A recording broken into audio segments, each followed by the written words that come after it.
15 বছরে দেশে যে লুটপাট হয়েছে তার প্রভাবে অর্থনীতির ক্ষত সহজেই শুকাবে না। তবে আগামীতে যেন আর অর্থ পাচার না হয় তা নিশ্চিত করা হবে বলে জানিয়েছেন অর্থ উপদেষ্টা সালেহ উদ্দিন আহমেদ। রাজধানীর একটি হোটেলে ঢাকা চেম্বার আয়োজিত বাণিজ্য সম্মেলনে তিনি এসব কথা বলেন।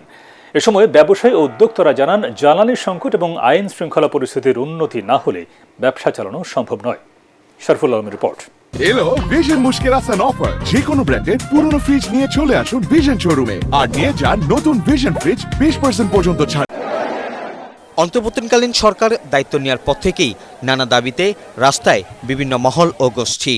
এসব আন্দোলন থেকে সহিংসতায় ভাঙচুর করা হচ্ছে সরকারি বেসরকারি স্থাপনা, আক্রান্ত হচ্ছে শিল্প কলকারখানাও। এসব কারণে অর্থনীতি ঘুরে দাঁড়ানোর চেষ্টাতে বাধা হয়ে দাঁড়াচ্ছে আইনশৃঙ্খলা পরিস্থিতি ও গ্যাস বিদ্যুতের জ্বালানি সংকট। এমন পরিস্থিতিতে বাণিজ্য সম্মেলনের আয়োজন করে ঢাকা চেম্বার। সেখানে উঠে আসে ব্যবসায়িক নানা প্রতিবন্ধকতার কথা। মাহমুদ ডেনিমের ডিএমডি রাফিকে কিভাবে ব্রুটালি তাকে মারা হয়েছে। আমাদের প্রায়োরিটির মধ্যে সবচেয়ে বড় প্রায়োরিটি হচ্ছে এই মুহূর্তে যদি নাম্বার 1 হচ্ছে ল অ্যান্ড অর্ডার সিচুয়েশনটাকে জিরো টলারেন্সের মধ্যে নিয়ে আসা। End of the day, if the economy is to move, unless there is energy supply, it will not happen.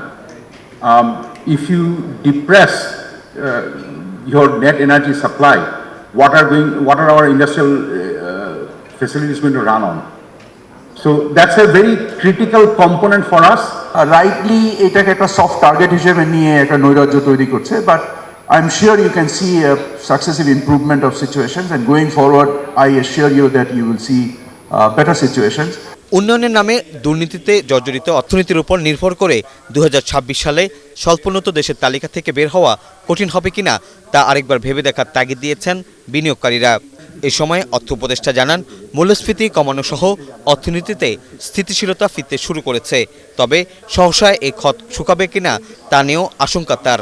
15 বছরে ইলেকট্রনিক্স সেক্টরে যেটা হয়েছে এটা অকল্পনীয়।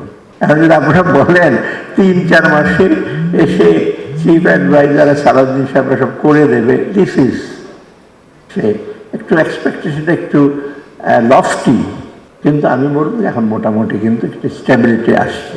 ফরেন রিজার্ভটা যেটা ক্ষয় হয়ে যাচ্ছিল, ক্ষয় রোধ করা হয়েছে। ব্যাংক ঋণের সুদহার বাড়বে না বলেও ব্যবসায়ীদের আশ্বস্ত করেন উপদেষ্টারা। শরফুল আলম, এটিএন বাংলা, ঢাকা।